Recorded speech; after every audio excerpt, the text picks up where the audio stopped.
I just wanted to take this opportunity to give my 2 cents on the Calus encounter of the Leviathan raid and basically all the problems I have with whoever the fuck very first did this, created the schematic that doesn't make any fucking sense, and everybody and their mom follows. So enjoy the video. It is the Rat King Calus melt on normal.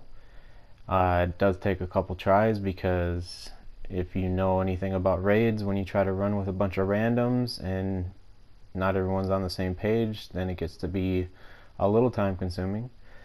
But that'll just give me more time to cover how I would approach Calus. So essentially my guide or tutorial.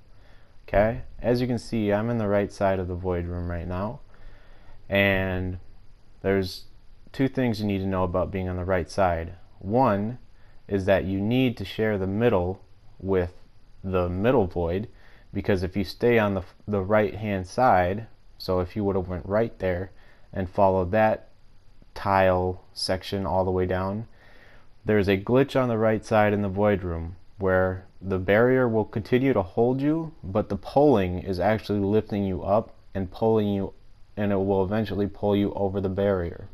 So you have to share the middle with the middle void guy, like I am right now. He's one plate to my left, because if you go right here and try to sit, it will pull you over. So you just sit right here, and you only move to the right when you need to jump the barrier and get to the next one, but then you go right back to this tile section. Okay, the other thing you need to know is that you cross shoot to the left side. Now you're going to say, well, I'm on the right side, I can see all my ground signs. Well, guess what? The left side can't see his at 2 of the fucking barriers. So you need to cross shoot. I don't care who the fuck you are, you need to cross shoot. Alright? Left and right, always cross shoot except for the last barrier. Thank you very much. Okay? Now, the other thing I want to cover is the plate rotation. Okay? Unless you're running with the same exact group every single fucking time, okay? And even if you're not, like, it is so fucking irritating how everyone starts on sunplate for damage. Are you fucking retarded? Watch me grab this orb. I'm at the back of the throne room right now. And if you do the strategy where you kill one of the throne room guys, you have to take time to get the fucking revive. Okay, so it takes forever for everyone to get up to sunplate, and guess what? It's a time-based damage phase.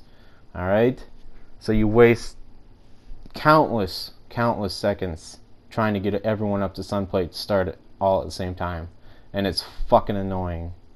Okay, the more logical and practical approach is for everyone to start on dogplate, and for multiple reasons, which I will cover now. One is that it's closer for everyone coming back from void room.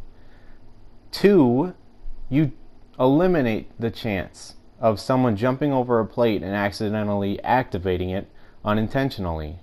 And 3rd, when you start on dogplate, you have the opportunity to rotate counterclockwise. For those of you who don't know what that means, it is in the opposite order of which a clock's hands rotate. Okay? And what this allows you to do is you get the 2 closest plates in the middle of the damage phase. Everyone else runs sunplate first and then rotates clockwise.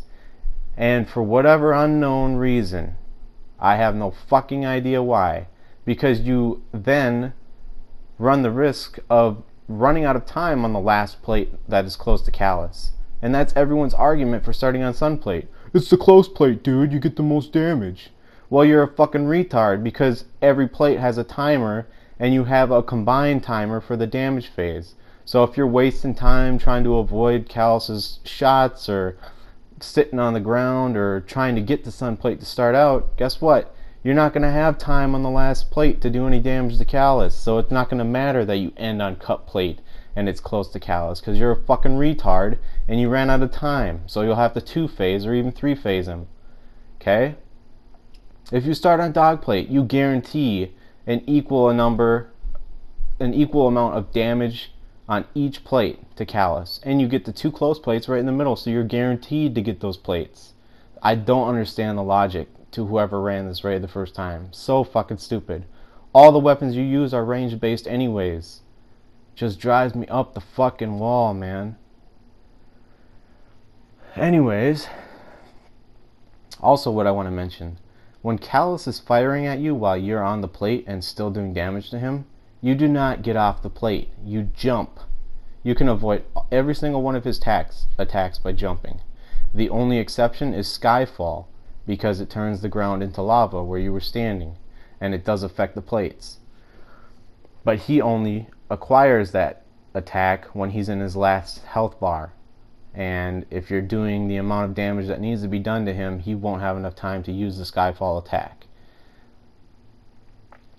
So that covers that. Also, the last thing I want to cover is for prestige.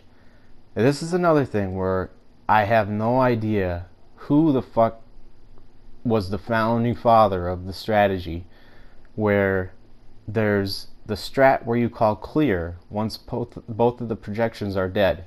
And what that allows the person in the throne room to do is to punch the correct scion to get teleported into the void room.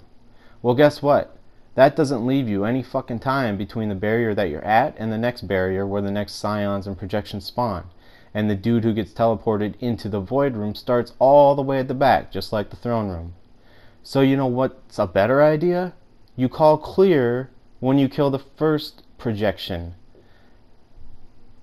This allows you time for the person getting teleported in to at least get closer to the next barrier, rather than having to use a fucking sniper to get their scions from way far back. And it even makes up for the last barrier. Trust me, I have done it.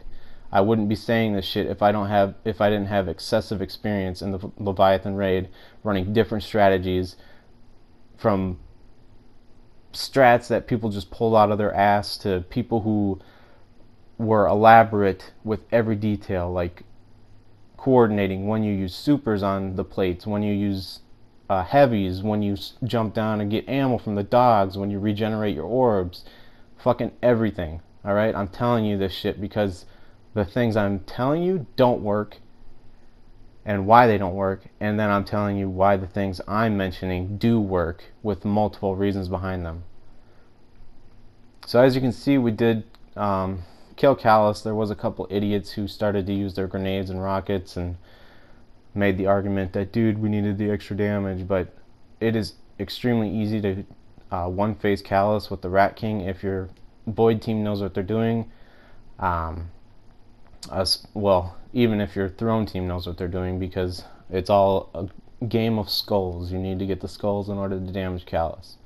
But the last thing I need to mention, and it's actually there's two. So when everyone comes back to Throne Room for the damage phase on Calus, you leave the dogs alive. You do not kill the dogs. If you need to kill one to get it out of your way to get to where you're going, by all means. But if you start on dogplate, it eliminates that need. Okay? The dogs serve two purposes. One is to regenerate orbs if you have someone running an orb generating super, and if you have the giving hand, they allow you to pick up heavy bricks between plates. Also, when Calus's health is done, you need to stop shooting him or he will glitch. You need to wait for the white health bar before you shoot him again to kill him. Thank you for watching. I hope you enjoyed it.